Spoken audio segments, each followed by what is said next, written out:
It was December 1996 and close to 100 degrees Fahrenheit in Rio, Brazil. December is really hot in there. I was sitting in the waiting room and couldn't help but notice the loving couples holding hands, discussing nursery plans, baby names. I sat in the chair alone with my 5-year-old daughter, feeling the kicks of my unborn child in my belly. I was uninsured, unemployed, living with my parents, and 8 months pregnant. I wasn't even 30, but already a survivor of a 10-year marriage where violence was the daily norm. After broken bones and broken dreams, it seemed my life couldn't get worse, or so I thought. When my doctor called me, I noticed her serious expression and felt a chill down my spine. And then she asked me, "Are you faithful?" I thought, wait, what? What the heck? And I just kept staring at her with a glazed look on my face, unaware of what was going on. She insisted, "Are you faithful? Do you have relationships other than with your husband?" And then I told her once again that I had just divorced from my abuser, was living with my parent and little daughter, 8 months pregnant, definitely not thinking about a candlelight date.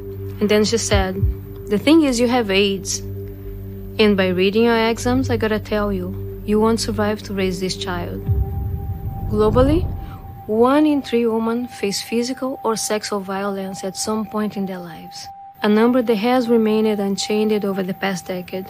And just like me, women who experience domestic violence are 3 times more likely to get HIV, usually from their abuser. But here's the thing, most of the research done to address this problem is led by academics, with minimal input or participation from the woman facing this terrible reality, with a traditional, top-down approach to research. Academics with more power and resources swoop into, quote, save communities with strategies and questions that often end up perpetuating biases and stigma against the very people they want to assist.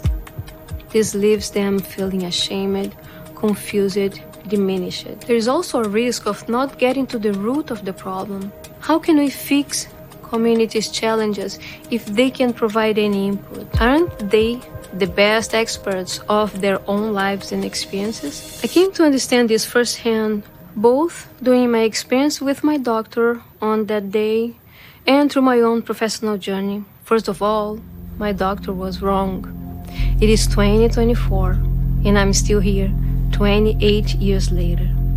I was sick for a long time, but eventually I got better and lived long enough to become a women's rights activist, a professor, and a scientist. And in honor to the countless women who did not survive domestic violence and HIV/AIDS, I wanted to use my science to make a difference in the lives of others like me. But that meant changing the way science was done in the first place. Back in grad school, I got this very neat research project.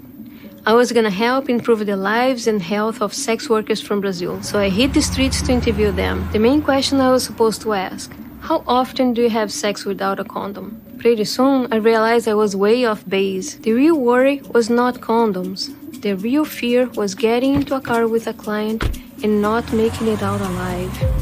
This eventually led me to adopt community participatory research strategies. That's a fancy name for a way to do science that really includes affected communities, working with and for them, from the planning stage to the implementation of strategies. Evaluations of community participatory research are ongoing, but some authors found it has a greater long-term impact compared to more traditional methods. This is probably due to this comprehensive data collection that really includes the unique perspectives of community members, allowing us to better understand complex social and health issues. I saw this impact firsthand in my work with the queer community from Brazil.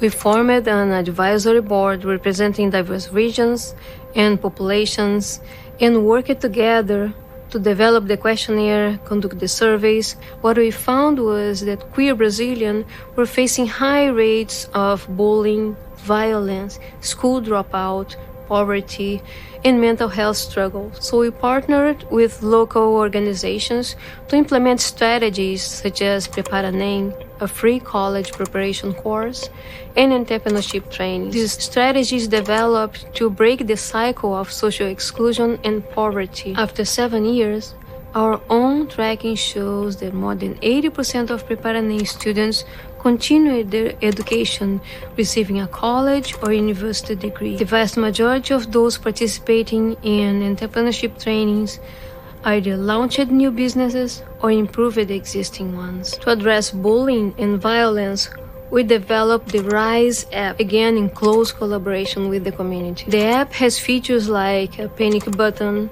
safe route mapping, mental health screening, 24/7 crisis support. It has thousands of users, many of whom have shared with us how the app has literally saved their lives. Help is just a push away. Every single strategy we were able to bring to reality was developed, implemented, tested, revised in close collaboration with the community.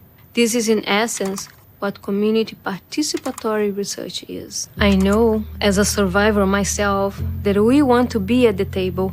We want to co-create change in our own communities. But that's my own reality. And the singular experience of a domestic violence survivor from Rio is different from sex workers from Argentina, indigenous women from the Amazon Bay, people living with HIV/AIDS from Uganda, Mozambique, Kenya. To work with those communities, I also had to humble myself and listen, truly listen to each community needs, realities, priorities. And I have learned so much. I've cried and laughed a lot. I have met amazing, resilient, powerful humans.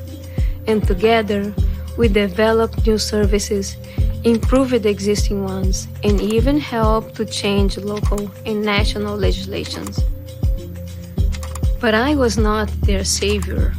They were their own heroes.